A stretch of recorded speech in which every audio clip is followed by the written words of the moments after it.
And this, right here, might be the most shocking part of the whole story. After years of service, he finally reached the very top, which just set the stage for one of the most sudden and shocking falls from power in English history. By 1618, he had it all.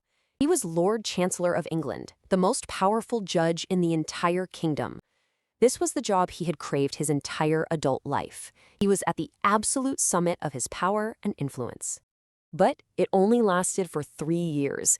In 1621, Parliament starts what seems like a routine investigation into corruption in the courts, and the investigation leads, to everyone's absolute astonishment, directly to the Lord Chancellor himself. The charge was breathtaking, taking bribes to influence his judgments. The fine that Parliament recommended was £40,000. To put that in perspective for you, you could buy a pretty nice country estate back then for under £2,000. This was an absolutely ruinous, astronomical sum of money.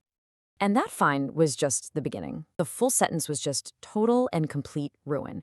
Imprisonment in the infamous Tower of London, a lifetime ban from court, and being declared forever incapable of holding any public office.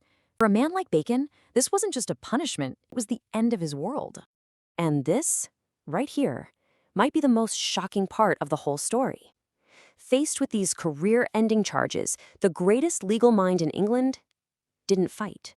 He didn't offer a defense. He didn't question a single witness.